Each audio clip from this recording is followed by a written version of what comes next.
आज हम लोग पढ़ने वाले हैं क्या, फिजिक्स 11 का, कक्षा 11 का फिजिक्स का आखिरी चैप्टर जो है हमारा क्या है, तरंग है, उसे आज हम लोग पढ़ने वाले हैं। तो हम इंट्रोडक्शन से पूरा बढ़िया से एकदम समझते हैं। तो चलिए शुरू करते हैं। यहाँ पर इंट्रोडक्शन में हम क्या, पहले तरंग क्या होता है। तरंग ये होता है भैया ऊर्जा संचरण की वह विधि, ऊर्जा संचरण की वह विधि जिसमें द्रव्य बिना गति करे ऊर्जा संचरित कर दे, उसे तरंग कहते हैं। जैसे देखिए ये कोई द्रव्य है यानी कि वस्तु है हमारा, ये बिना गति करे, बिना हिले डुले, इसमें से अगर ऊर्जा स्थानांतरित हो जाए, मतलब कि ऊर्जा यहाँ से चला जाए दूसरे ओर, ठीक है, तो उसे हम क्या कहते हैं, तरंग के माध्यम से जाएगा भैया। जब ये हिले डुलेगा नहीं तो यहाँ से क्या होगा, ऊर्जा संचरित होगा। तो ऊर्जा जब संचरित होगा तो हमारा क्या होगा, तरंग रहेगा। ऊर्जा संचरण की वह विधि जिसमें द्रव्य बिना गति करे ऊर्जा संचरित करता है, उसे तरंग कहते हैं। अब देखिए ये तो हो गया हमारा। अब इसमें क्या होना चाहिए, इसमें क्या होता है, इसमें जो है ऊर्जा और ये संवेग, ऊर्जा और संवेग स्थानांतरण होता है। इसमें ऊर्जा और संवेग का स्थानांतरण होता है, ठीक है। अब देखिए भैया ये होता है ऊर्जा और संवेग दोनों का इसमें स्थानांतरण होता है। और अब देखिए यहाँ पर क्या होगा, तरंग संचरण के लिए, तरंग संचरण जैसे देखिए कोई माध्यम है उसमें तरंग संचरण होगा या नहीं होगा, तरंग संचरित होगा या नहीं होगा, उसके लिए उस माध्यम में गुण क्या होने चाहिए।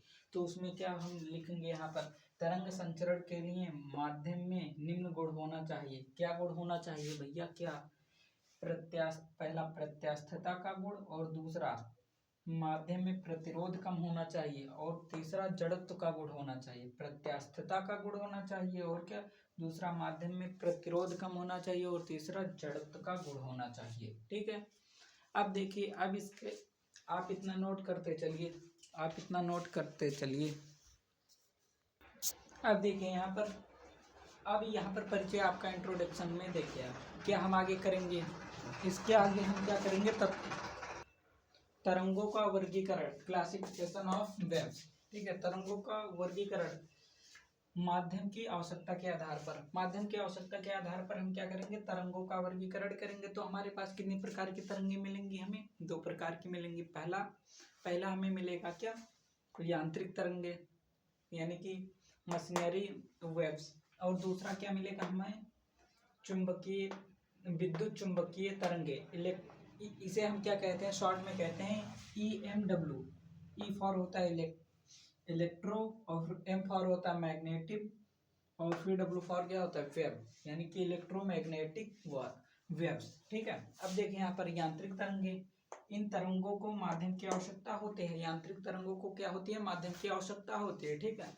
और जो हमारी विद्युत चुंबकीय तरंगे होती हैं, इन्हें क्या होता है, माध्यम की आवश्यकता नहीं होती है, माध्यम की आवश्यकता नहीं होती है भैया, ठीक है। अब देखिए यहाँ पर यांत्रिक तरंगे कितने प्रकार के होते हैं। यांत्रिक तरंग में 2 भाग है, क्या, अनुप्रस्थ, अनुदैर्घ्य, अनुप्रस्थ तरंगे, और क्या, अनुदैर्घ्य तरंगे, ठीक है।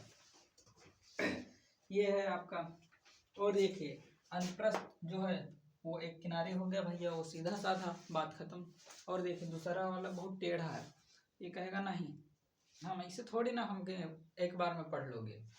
अनुप्रस्थ कहेगा चलो ठीक है आओ पढ़ लोगे, लेकिन ये जो अनुदैर्घ्य है हमको कहाँ एक के बारे में हमको कहाँ पढ़ेंगे, बार बार उसी में घुमाएंगे हम।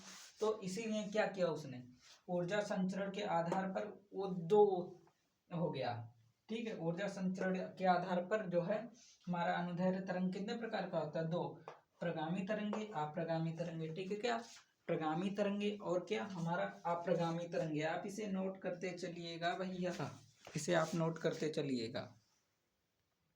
अब यहाँ पर हम क्या पढ़ेंगे, अब जैसे हमने क्या जान लिया, क्लासिफिकेशन ऑफ वेव यानी तरंगों का वर्गीकरण। तो अब हम ये जानेंगे कि जो इनकी परिभाषाएं हैं, यांत्रिक की तरंगों को हम और क्या कहते हैं, प्रत्यास्थ तरंगे कहते हैं। यांत्रिक की तरंगों को हम क्या कहते हैं, और प्रत्यास्थ तरंगे कहते हैं। और इसकी परिभाषा आप देखिए, यांत्रिकी या प्रत्यास्थ तरंगे मतलब, अब इसकी परिभाषा, प्रत्यास्थ और जड़त्व, सॉरी यहाँ पर प्रत्यास्थता रहेगा, क्या रहेगा यहाँ पर, प्रत्यास्थता, यहाँ पर क्या रहेगा हमारा,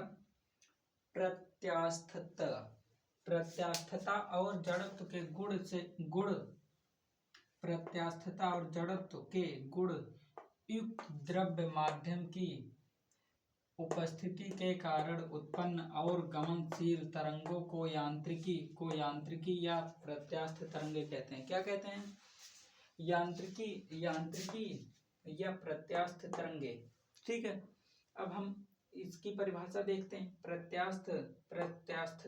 प्रत्यास्थता और जड़त्व के गुण युक्त द्रव्य माध्यम की उपस्थिति के कारण उत्पन्न और गमनशील तरंगों को यांत्रिकी और प्रत्यास्थ तरंगे कहते हैं। ठीक है, ये कहते हैं। अब देखें यहाँ पर क्या, और हमारा जो दूसरे टाइप का जो होता है तरंग, वो क्या होता है, विद्युत चुंबकीय तरंगे, यानी कि इलेक्ट्रोमैग्नेटिक वेव्स।